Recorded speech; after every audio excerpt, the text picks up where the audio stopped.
পুরনো একটা radio device গল্পের নায়ককে জুড়ে দেয় তার ৩০ বছর আগের অতীতের সাথে। সে তার মারা যাওয়া পিতাকে বাঁচানোর চেষ্টায় বদলাতে চায় নিজের অতীতকে, কিন্তু মাত্র একটা ঘটনা বদলে তাকে মুখোমুখি হতে হয় অনেক কঠিন বাস্তবতার। হেই বন্ধুরা, অচেনা কাহিনীর জগতে তোমাদের স্বাগত। ভিডিওটা ভালো লাগলে সাবস্ক্রাইব করে পাশে থেকো। মুভিটি শুরু হয় ফ্র্যাঙ্ককে দেখিয়ে, যে পেশায় একজন ফায়ার ফাইটার। স্ত্রী জুলিয়া আর একমাত্র ছেলে জনকে নিয়ে সুখী একটা পরিবার তার। একদিন রাতে ফ্র্যাঙ্ক বাইরে এসে দেখতে পায় আকাশে নানান রঙের সুন্দর অদ্ভুত এক তরঙ্গ ঢেউ। সিন শিফট হয় ৩০ বছর পর, যেখানে দেখা যায় ফ্র্যাঙ্কের ছেলে এখন বড় হয়ে গেছে।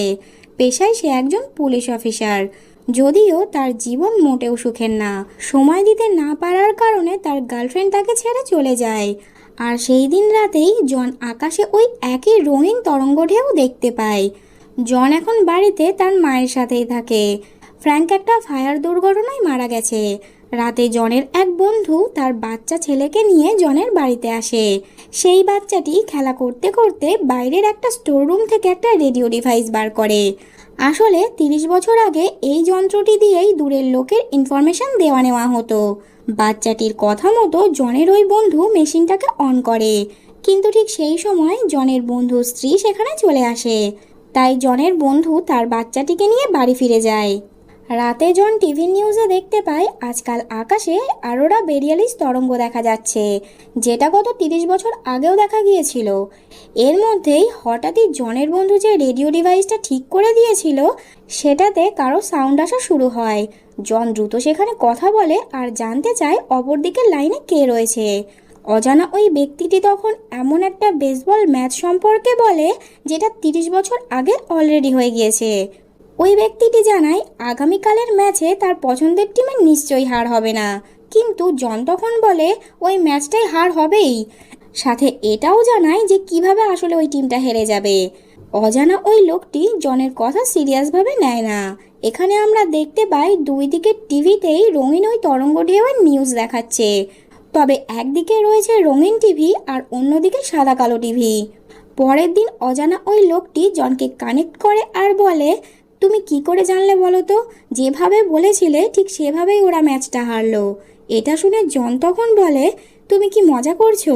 ওই ম্যাচটা ৩০ বছর আগেই হয়ে গেছে। ওটা আমি আমার বাবার সাথে বসে দেখেছিলাম। এই সব কথার মধ্যেই একটি বাচ্চা ওই অজানা ব্যক্তিটির কাছে আসে ডাকতে। তখন প্রথমবার দেখানো হয় ওই অজানা ব্যক্তিটি আসলে ফ্র্যাঙ্ক, যে নিজের ছেলে জনকে বলে, লিটল চিপ তুমি চলো, আমি এখনই আসছি।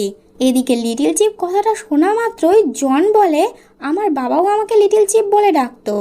সাথে ওই লোকটির নামও জানতে পারে জন। আশ্চর্যজনকভাবে তার নামও ফ্র্যাঙ্ক ছিল, যেটা জনের বাবারও নাম ছিল। এরপর অ্যাড্রেস জিজ্ঞাসা করলে সেটাও মিলে যায়। জন পুরোই অবাক হয়ে ফ্র্যাঙ্ককে জানায় তার বাবার নাম স্যামুয়েল ফ্র্যাঙ্ক, সে বেসবলের ফ্যান ছিল। সাথে কোন গানটা শুনিয়ে সে জনকে ঘুম পাড়াতো সেটাও সে জানায়। অন্যদিকে জনের মুখে এইসব কথা শুনে ফ্র্যাঙ্ক আশ্চর্য হয়ে যায়। আসলে অ্যারোরা বোরিয়ালিসের ফ্রিকোয়েন্সির কারণে তাদের টাইমলাইন কানেক্ট হয়ে গিয়েছিল ওই রেডিও ওয়েভের মাধ্যমে, তাই ৩০ বছর গ্যাপেও তারা কথা বলতে পারছিল। আর ঠিক পরের দিনই ফ্র্যাঙ্ক মারা যাবার দিনটা ছিল। যদিও ফ্র্যাঙ্ক জনের কোনো কথাই বিশ্বাস করছিল না, তাও জন তাকে বলে কাল একটা ফায়ার অ্যাক্সিডেন্টে ফ্র্যাঙ্ক মারা যাবে। এটা শুনতেই ফ্র্যাঙ্কের হাতে থাকা ম্যাচ বক্সটা টেবিলে পড়ে যায়, যার ফলে টেবিলের একটু অংশ জ্বলে ওঠে। আর এটা ফিউচার টাইমলাইন, মানে জনের টেবিলেও স্পষ্ট বোঝা যাচ্ছিল। জন তখন ফ্র্যাঙ্ককে বলে, তুমি কি টেবিলটা জ্বালালে? আমি দেখতে পাচ্ছি। ফ্র্যাঙ্ক এটা শুনে রেগে গিয়ে বলে, তুমি কি আমাকে ফলো করছো? আমার ফ্যামিলি থেকে দূরে থাকো, না হলে আমি তোমায় মেরে ফেলবো। জন তখন বলে, কি করে মারবে? তুমি তো ৩০ বছর আগেই মারা গেছো। এক মহিলাকে আগুনের থেকে বাঁচাতে গিয়ে তুমি নিজেকে শেষ করে ফেলেছো। যদি তুমি বার হওয়ার সময় ২ নম্বর রাস্তাটা দিয়ে বার হতে, তাহলে তুমি বেঁচে যেতে। কিন্তু ফ্র্যাঙ্ক জনের একটাও কথা বিশ্বাস করে না। পরের দিন টিভিতে বেসবল ম্যাচে সেটাই হয় যেটা জন তাকে বলেছিল। এর মধ্যেই শহরে সেই স্থানে আগুন লাগার খবরটাও আসে, যার নাম জন বারবার ফ্র্যাঙ্ককে উল্লেখ করছিল। বিল্ডিংয়ের কাছে গিয়ে ফ্র্যাঙ্ক জানতে পারে ভিতরে একটা মেয়ে আটকে পড়েছে। ফ্র্যাঙ্ক ভিতরে যায় তাকে বাঁচাতে। আর এইবার বার হবার সময় জনের কথা মতো ফ্র্যাঙ্ক ২ নম্বর রাস্তাটাকেই বেছে নেয় বার হবার জন্য। ফলে ফ্র্যাঙ্ক বেঁচে যায়। জনের স্মৃতি পরিবর্তন হতে থাকে আর তার মনে পড়ে ছোটবেলায় তার বাবার সাথে কাটানো সুন্দর সুন্দর মুহূর্তগুলো। বন্ধুদের সামনেই জন চিৎকার করে বলে ওঠে, আরে আমার বাবা তো ফায়ার অ্যাক্সিডেন্টে মারা যায়নি। এটা শুনে জনের এক বন্ধু তখন বলে, হ্যাঁ ঠিকই তো বলেছ, তোমার বাবা তো লাং ক্যান্সারে মারা গেছে 10 বছর আগে। অর্থাৎ অতীতের কোনো জিনিস বদলালে বর্তমানেও তার প্রভাব পড়বে, এটা তো কনফার্ম ছিল। অন্যদিকে ফ্র্যাঙ্ক নিশ্চিত হয়ে যায় যে সে এতদিন যার সাথে কথা বলছিল সেটা আসলে তার ছেলে জনই ছিল। তাই বাড়ি ফিরে সে পেন ঘষে টেবিলে লেখে, I am still here chief, যেটা ফিউচারে থাকা জনও দেখতে পারছিল। জন তখন তার ফ্যামিলি ফটো ফ্রেমে নিজের বাবার ছবি দেখে খুশি হয়ে যায়। এরপর রাতে বাবা আর ছেলে অনেক কথা বলে, যেখানে জন ফ্র্যাঙ্ককে সিগারেট ছেড়ে দেবার কথাও বলে, না হলে ক্যান্সারে সে মারা যাবে। ফ্র্যাঙ্ক জনের কথা মেনে সিগারেট ছাড়ার সিদ্ধান্তও নেয়। রাতে ঘুমানোর সময় জন অনেক বাজে বাজে স্বপ্ন দেখে। সকালে জন পুলিশ স্টেশনে যায়, যেখানে তার সিনিয়র অফিসার জানায় নাইটেঙ্গেলের কেসের আরও একটা কঙ্কাল উদ্ধার হয়েছে, এটা 10 নম্বর কঙ্কাল। বসের মুখে এইসব শুনে জন একটু আশ্চর্য হয়ে যায়, কারণ জনের হিসাবে নাইটেঙ্গেল তো শুধু 3জন নার্সকেই মেরে ফেলেছিল।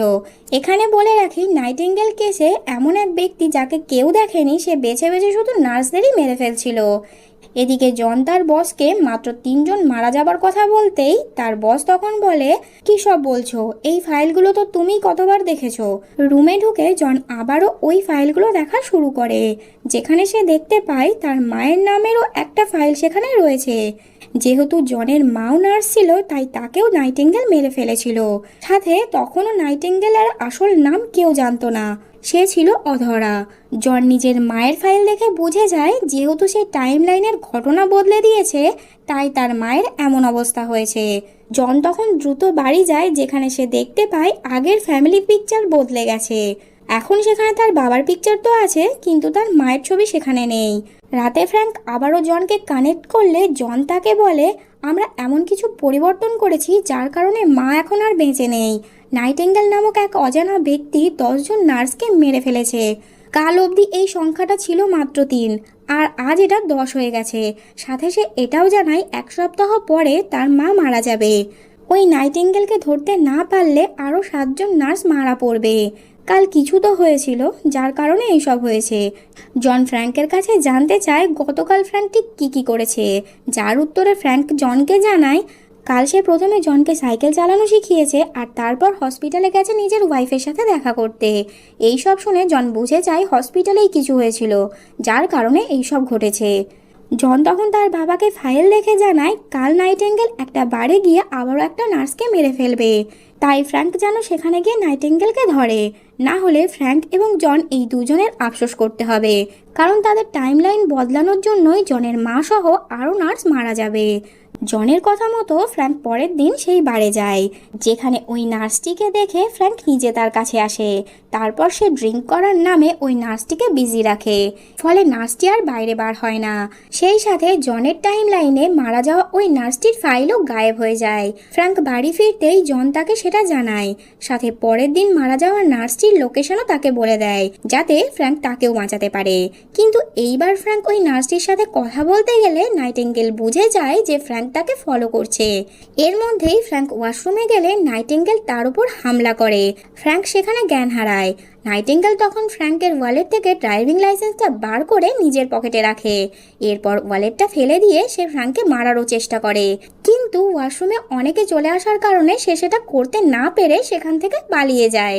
একটু পরে ফ্র্যাঙ্কের জ্ঞান ফিরলে সে দ্রুত সেই স্থানে যায় যেখানে নাইটিঙ্গেলের 5 নম্বর নার্সটিকে মারার কথা ছিল, কিন্তু ফ্র্যাঙ্ক তাকে বাঁচাতে পারে না। তার পৌঁছানোর আগেই নার্সটি মারা গিয়েছিল। বাড়ি ফিরে ফ্র্যাঙ্ক জনকে সব ঘটনা জানায়, যেখানে সে ওয়ালেট থেকে ড্রাইভিং লাইসেন্স নেবার কথাটাও উল্লেখ করে। জন তখন ফ্র্যাঙ্ককে বলে, ওই ওয়ালেটটাই নাইটিঙ্গেলের হাতের ছাপ আছে। তুমি তোমার ওই ওয়ালেটটা প্লাস্টিকে মুড়ে এমন কোথাও রাখো যেখানে আগামী 30 বছর কেউ হাত দেবে না। ফ্র্যাঙ্কও ঠিক সেটাই করে। কেউ দেখতে পাবে না এমন একটা স্থানে ওই ব্যাগটাকে সে রেখে দেয়। অন্যদিকে জন ওই স্থানটা খুঁজলে ওয়ালেটটা সে পেয়ে যায়। পরের দিন অফিসে গিয়ে হাতের ছাপ পরীক্ষা করে জন জানতে পারে নাইটিঙ্গেল আসলে জ্যাক স্যাপার নামে একজন ব্যক্তি, যে আগে পুলিশ অফিসার ছিল। বর্তমানে সে নিজের চাকরি ছেড়ে দিয়ে প্রাইভেট ডিটেকটিভ হয়েছে। এরপর জন একটি বারে যায় জ্যাকের সাথে দেখা করতে, আর সেখানে গিয়ে এক প্রকার ডিরেক্টলি তাকে বলে দেয় 30 বছর আগে যে নার্সদের মেরে ফেলতো অর্থাৎ নাইটিঙ্গেল আসলে কে সেটা জন জানে। এরপর বাড়ি ফিরে জন ফ্র্যাঙ্ককে জানিয়ে দেয় নাইটিঙ্গেল আসলে কে আর তার বাড়ি কোথায়। অন্যদিকে ফ্র্যাঙ্কের বাড়িতে তার পুরনো এক বন্ধু আসে যে পেশায় একজন পুলিশ অফিসার। আসলে চতুর্থ যে নার্স মারা গিয়েছিল তার বডির পাশে ওই ড্রাইভিং লাইসেন্সটাই পাওয়া গিয়েছিল যেটা নাইটিঙ্গেল সেদিন ফ্র্যাঙ্কের কাছ থেকে চুরি করেছিল। এই সব শোনা মাত্রই ফ্র্যাঙ্ক সব কথা জনকে জানাতে চায়, কিন্তু অফিসার সেটা করতে আটকায় ফ্র্যাঙ্ককে। এই ধাক্কাধাক্কির মধ্যেই ওই রেডিও ডিভাইসটা নিচে পড়ে ভেঙে যায়। থানায় নিয়ে গিয়ে ফ্র্যাঙ্কের ওই অফিসার বন্ধু তাকে জানায় যদি ফ্র্যাঙ্কের বিরুদ্ধে এই একটা ঘটনা প্রমাণিত হয় তাহলে বাকি 3 জন নার্স মারা যাওয়ার অভিযোগ তার উপরেই এসে পড়বে। ফ্র্যাঙ্ক তখন তার অফিসার বন্ধুকে সব বলে দেয়, সাথে এটাও বলে আসল অপরাধী একজন পুলিশ, আর সেটা তাকে ভবিষ্যৎ থেকে তার ছেলে বলেছে। স্বাভাবিকভাবে ফ্র্যাঙ্কের ওই অফিসার বন্ধু কিছুই বিশ্বাস করে না। ফ্র্যাঙ্ক উপায় না পেয়ে পরের দিন হওয়া ম্যাচ সম্পর্কে সব কিছু ডিটেলসে তাকে বলে, তবুও ফ্র্যাঙ্কের সেই বন্ধু কোনো কথাই শোনে না। এরপর ফ্র্যাঙ্কের ওই অফিসার বন্ধু ফ্র্যাঙ্কের ওয়াইফের সাথে কথা বলতে একটা রেস্টুরেন্টে যায়। অন্যদিকে জ্যাক থানায় পৌঁছে যায় ফ্র্যাঙ্ককে মেরে ফেলার জন্য, কিন্তু সে এটা করতে গেলে সেখানে অন্য পুলিশরা চলে আসে। জ্যাক তখন নিজের আইডি দেখায় আর সেখান থেকে চলে যায়। এরপর ফ্র্যাঙ্ক বুদ্ধি করে ফায়ার অ্যালার্মের কাছে আগুন জ্বালায়, যার ফলে অ্যালার্ম বাজতে থাকে আর চারিদিক থেকে জল পড়া শুরু হয়। আর এই সুযোগটাকে ব্যবহার করে ফ্র্যাঙ্ক সেখান থেকে পালিয়ে জ্যাকের বাড়িতে পৌঁছায়, কারণ জন ফ্র্যাঙ্ককে বলেছিল জ্যাক যে যে নার্সকে মেরে ফেলে তাদের একটা করে গহনা সে নিজের কাছে রাখে।